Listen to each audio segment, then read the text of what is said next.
Last lesson, we're looking at the Prague Spring, and the last question I asked you to think about was, what do you think Brezhnev's response to it was? So if you couldn't tell from just everything you've known about the Cold War, or the title of this video, in 1968, Brezhnev and Warsaw Pact forces invaded Czechoslovakia, just like they had done in Hungary in 1956. So with that in mind, have a look at this French cartoon and try and infer several things about reactions to the invasion of Czechoslovakia.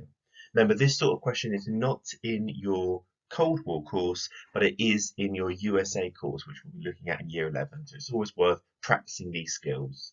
In the exam, you get I can infer that. In other words, what can you work out? And then you need to say it shows or it states. So you state it if it's a quote, or you show it if it's a description. So pause this video and try and come up with a couple of things. Because this is the French cartoon, you've got some slightly odd spelling, so just try and say it in a French accent, and it should make sense. So terror is terror. I apologise to any French speakers out there. You've got Dubček and human communism on this little flower.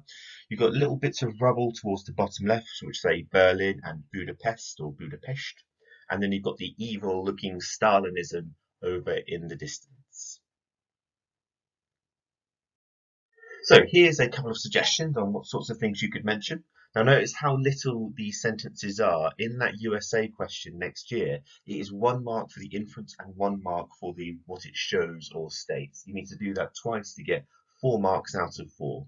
So you could make a very broad comment, like I can infer that the Prague Spring was ended. It shows Dubček as a flower about to be crushed. Now, if you were to get a question like that, you would know that Dubček was crushed. You would know that Czechoslovakia was invaded, but you still get a point for saying it because you're inferring it from the cartoon, even if you already know the answer. And then you've got other things such as the middle one, where you don't particularly know it. I can infer that people in France or the West supported Dubček. It shows a smiling Dubček against an evil-looking boot. That still counts as a valid inference in the eyes of the examiner. You wouldn't know specifically that people in France, or most people in France, supported Dubček and opposed the invasion, but it's a reasonable inference. The question is asking you to figure out what you can infer or work out. It's not what do you definitely know. As long as it's a reasonable guess, backed up by something in the source, you get 2 marks for it. So this lesson we're going to be looking at the consequences of the invasion of Czechoslovakia.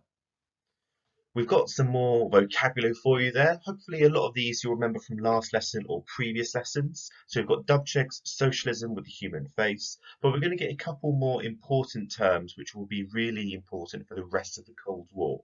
We've got the Brezhnev Doctrine and we've got détente.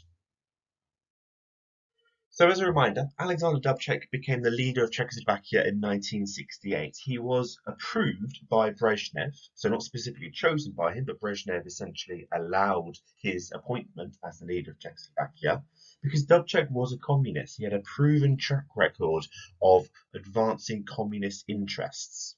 But he had ideas for reform. He was what you might call a soft communist. He believed that you needed people to want to be communist, and he thought that the type of communism specifically wasn't attractive for most people. So he promised socialism with a human face, or communism with a human face. That included things such as free speech and press. He wanted limited democratic elections. So in other words, he wanted parties like the Communist Party to run for election, and if they won, fine, we'll share power, or you can even be in power, as long as you keep roughly within these ideas of communism or socialism with human face, that is absolutely fine. Then he wanted more capitalist ideas as well. So he wanted trade with West Germany, and he wanted to leave the Comecon because he saw that as extracting Czechoslovakia's wealth and boosting the USSR, which to be honest was true for most Comecon countries.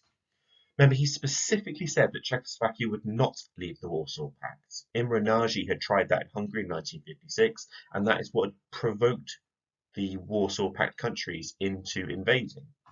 With that in mind, Brezhnev still ordered Warsaw Pact countries to invade. Now, I've got a documentary clip in the description. You can watch the last 10 minutes of that, or you can watch the entire thing if you particularly want to. Use this and in the next few slides to make notes under the following headings. So we need to understand what the actual invasion did, because there's a lot of similarities to Hungary, but a few differences. Brezhnev's doctrine, similar to the ideas of the Truman Doctrine. We've got the Eastern reaction, and we've got the Western reaction.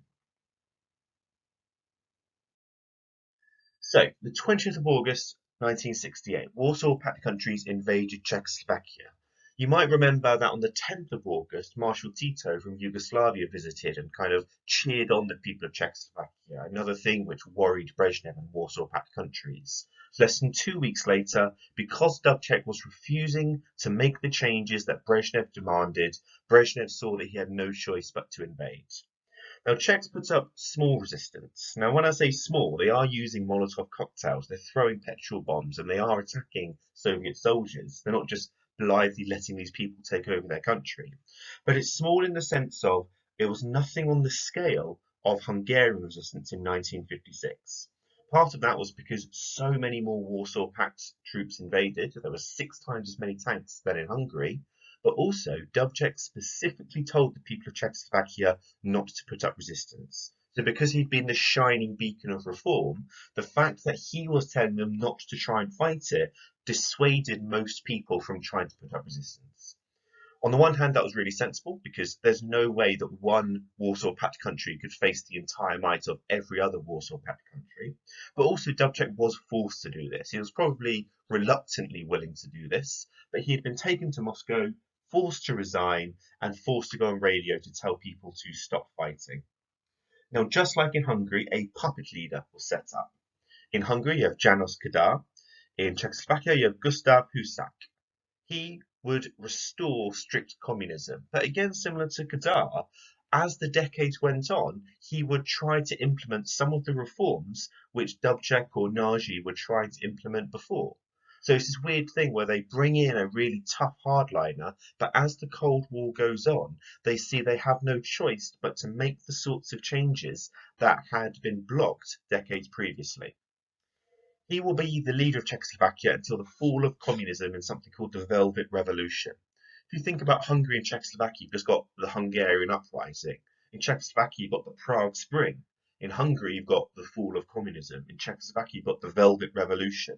I don't know if the advertising department in Czechoslovakia is just better, but they've got cooler names which will hopefully stick in your brain. Now, we've got a speech from Brezhnev a few months after the invasion of Czechoslovakia. He makes this in Warsaw, in Poland, when internal and external forces hostile to socialism attempt to turn the development of any communist country in the direction of the capitalist system. When a threat arises to the cause of communism in that country, it becomes not only a problem for the people of that country, but also a general problem, the concern of all communist countries. So pause the video and try and figure out what on earth Brezhnev is saying here. It's an incredibly important speech. Unfortunately, like many important speeches or ideas, it's incredibly complicated vocabulary. So focus on that second bolded bit and then towards the last couple of lines.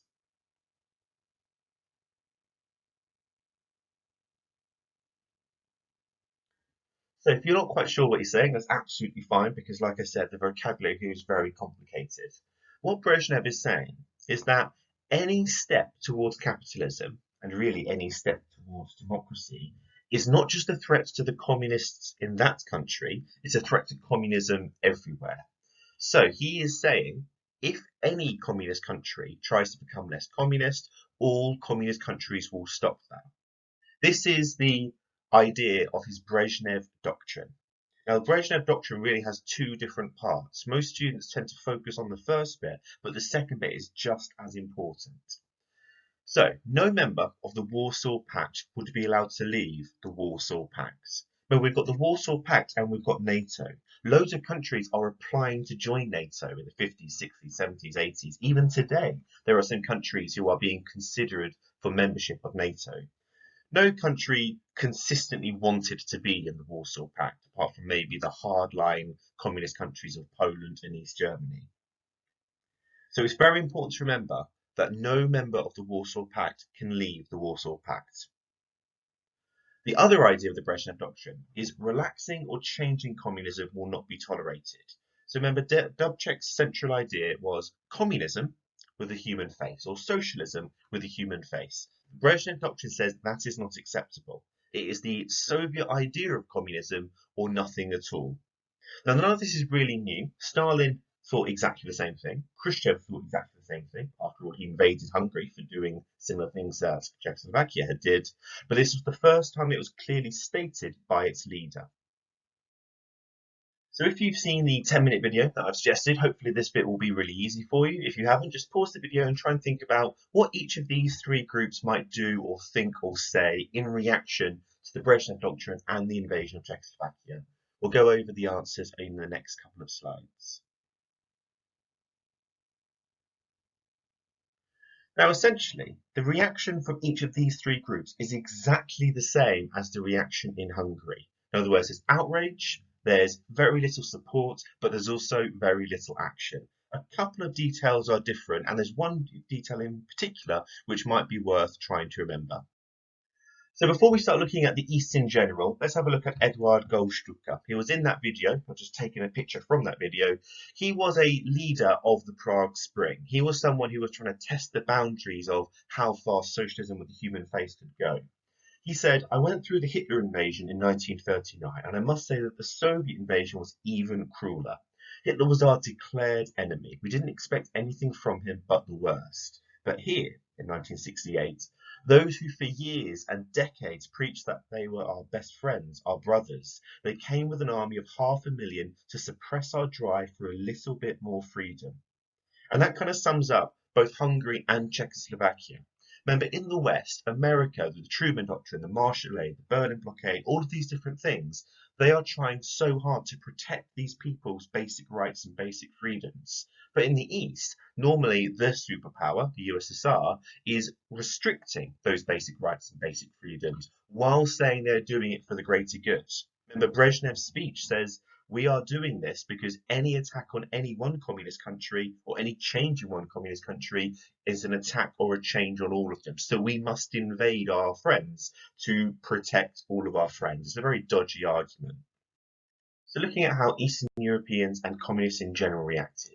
In general, East Germany and Poland was largely supportive, but countries kind of further away from the Soviet Union's control, such as Romania and Albania, were outraged. The leader of Romania, Nicolae Ceausescu, went on radio and said, if we were to be invaded, I order everyone to take up arms. So the exact opposite of what Dubček had said to Czechoslovaks.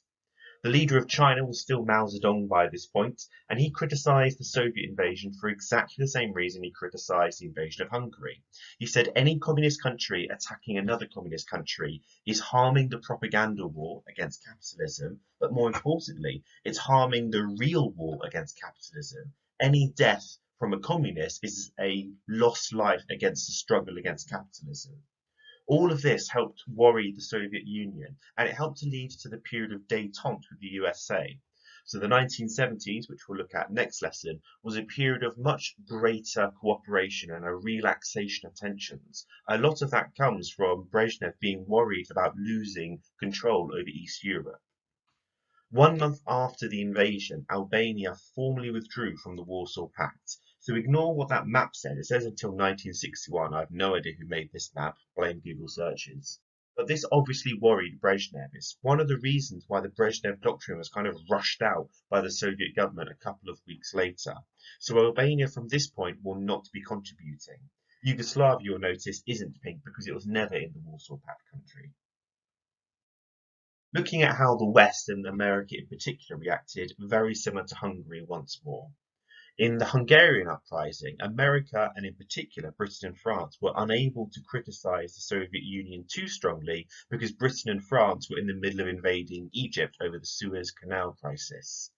In 1968, it's much more America who is accused or would be accused of being a hypocrite because 1968 is the year in which President Johnson increases American involvement in the Vietnam War by far more than any president before or since. We'll go over this in much greater detail when we look at the Vietnam War in year 11.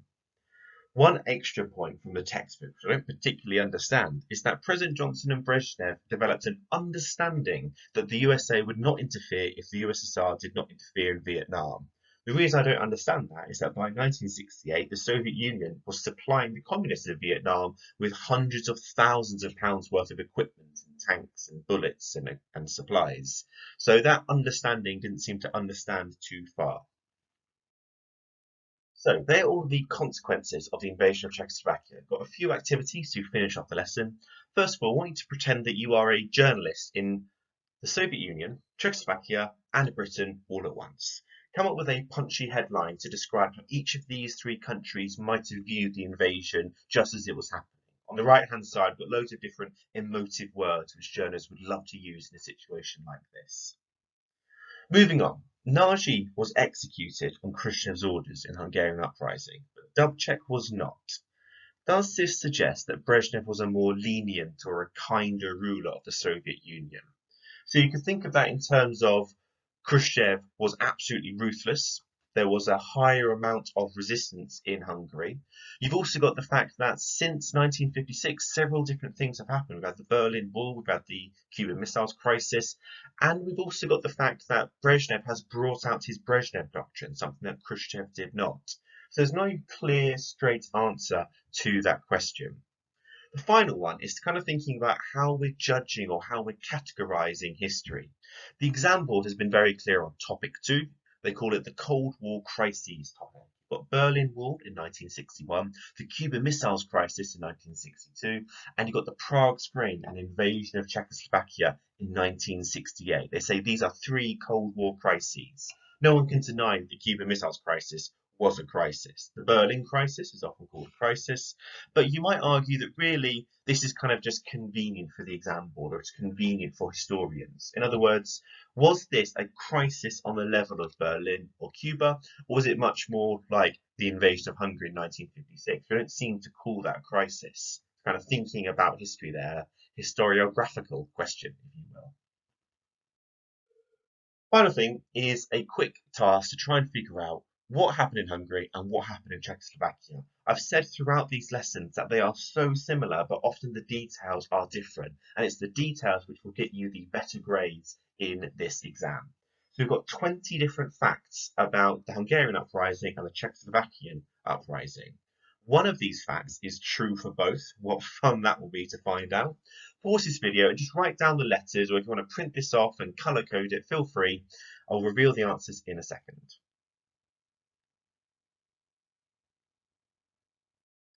So here are all of the answers. The red shaded ones are true for Czechoslovakia, the unshaded ones are true for Hungary, and M, the blue one in the middle, is true for both, because Mao Zedong was the leader of China for both of them. Hopefully you've been able to get a fairly good score for all of this, especially B or D. If you forgot about Alexander Dubček, I'm going to silently cry after this video because we've mentioned his name about 10 times this video. The others are less obvious. So, for example, G and N. You might remember Cardinal Mindszenty was a leading Catholic priest or bishop in Hungary. We got Jan Masaryk, who'd been defenestrated in 1948. Then you've got more specific things. For example, with Q, West Germany had recently joined NATO. In other words, in 1955, West Germany had joined NATO. That was part of the reason for Khrushchev's ideas for the de-Stalinisation speech, or the secret speech for A, and a year later in 1956 at the Hungarian uprising. That's everything on the invasion of Czechoslovakia, and that's everything on topic 2. So next lesson we'll start looking at the 1970s and that relaxation period, or détente.